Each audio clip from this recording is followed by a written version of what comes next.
Hey guys, welcome back to the Kaleido Roasters USA YouTube channel. This channel and all of its content is brought to you by Espresso Outlet. Espresso Outlet's the official distributor of Kaleido Roasters in the USA, so make sure to go to their website and check them out at www.kaleidoroasters.com. So today we're going to focus on a portion of the roasting curve that sometimes goes by a couple different names or the terms get used interchangeably.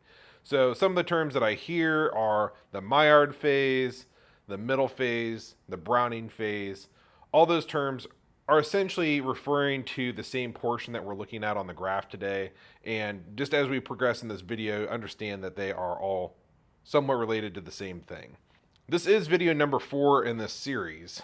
Previously, we've discussed getting started with artisan. It's kind of a longer video, but it does take the time to really dive a little bit deeper into understanding the definitions and the different portions of the roasting graph within artisan.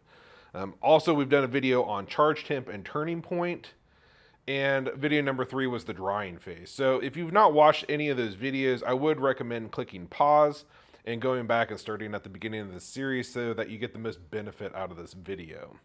But to keep going, so what is this Maillard or browning phase?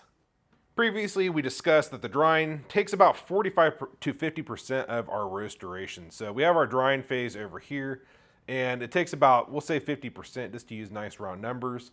And the portion that we're looking at today is going to be 30% of our roasting duration is the browning phase. So in front of us, we have this hypothetical 10-minute long roast. If we were to do the percentage, that would be about 5 minutes is dedicated to drying, 3 minutes is dedicated to browning, and 2 minutes is dedicated to the development portion of our beans. So why do they call it the middle phase? Well, you can see we have our drying phase down here, and it's this portion. It does have a gray, white on this specific graph, but usually it's just all white or all one color. This is going to be our drying temperature portion. And you can see this bar in the middle, and that's why they call it the middle phase. And this is where the browning begins to take place. So we have these beans, they start out, they're kind of a green, and they turn a little bit yellow, kind of white. And once that browning phase begins, obviously it's turning brown. So you can see the browning phase begins when we click that dry in button. So our beans, they start out as like a green, and we're drying them out. They almost become almost a white color. And at that point, when we click the dry end, we're going to go into that browning phase. And that's where the browning process and the chemical reactions start to take place.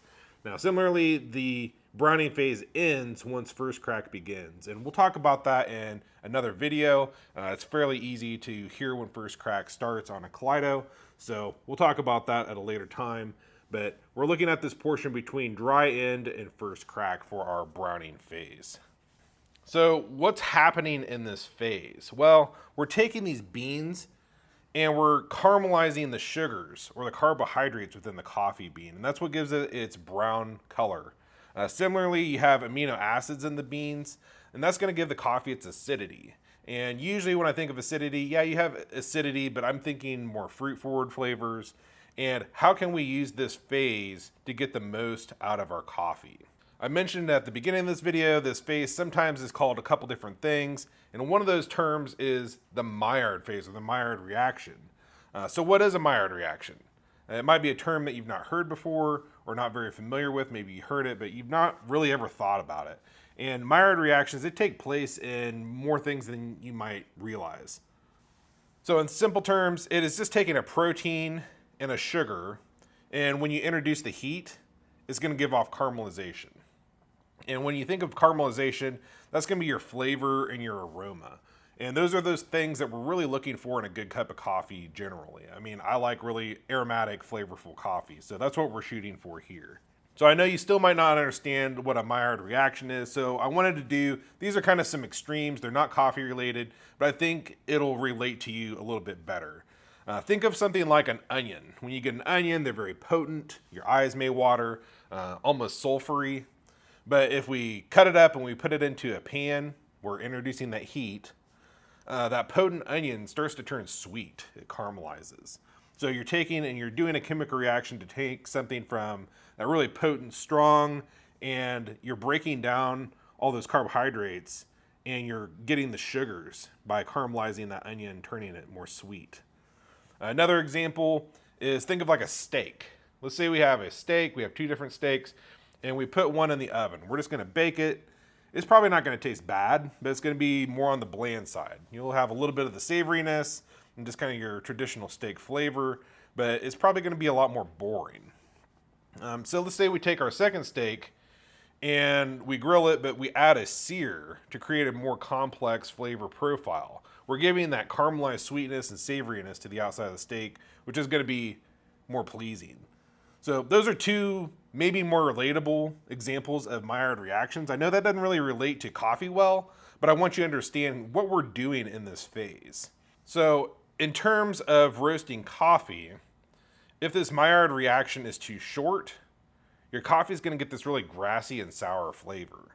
And that's not really desirable. But similarly, let's say we go too long, your coffee is going to be really flat and boring. Sometimes people call that baked, and it tastes like coffee, but it's just really nothing to think about and not really enjoy.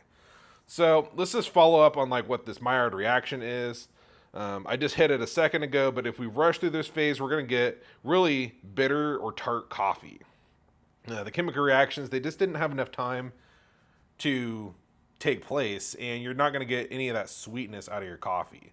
And you're going to get a lot of undesirable flavors. So we hear a lot of people, my coffee, it looks great. The done color is perfect, but it tastes sour. Why is it sour? Well, that's telling me that your beans didn't have enough time to go through all that Maillard reaction process and caramelize all those sugars in your bean. So you're going to get all that sourness. So let's say we decrease our temperature a little bit, allowing that Maillard reaction a little additional time to take place. We're going to allow those reactions to introduce that sweetness into the coffee bean before we get to that development phase. The development phase makes the beans look pretty, but this phase is what's giving it a lot of its flavor and aroma. Similarly, if you take too long, the sweetness is going to start to turn bitter. And any of the acidity, and when I think of acidity, I'm thinking like all your fruit flavors, they're going to start going away. You're going to get this very boring baked flavor. So another example that we hear is, I got these really fruity beans and I know they should taste really fruity, and they just don't taste good. They just taste boring. They just taste like coffee. And that's telling me that you dragged through this phase and you got rid of all the sweetness that would have been in the coffee had you gone a little bit quicker. So in that instance, I would probably, on my next roast, want to increase a little bit more heat and go through this phase a little bit quicker. So I hope overall this video helps you understand the browning phase and what's actually going on in your coffee bean. As you can tell, this is a very important and I would say often overlooked part of the roasting process. This is the part of the process where it's going to bring out those flavor characteristics of your coffee bean and really make that origin that you're trying to roast shine. So if you're finding this video series interesting and it's helping you become a better roaster and you have not clicked the subscribe button yet, I'd ask you to consider clicking the subscribe, because we're going to have a lot of upcoming videos in this series as well as some additional roasting content in the future. Next time we're going to take a look at first crack, development, and the drop temperature. So make sure to check back soon, but for today, thanks for watching.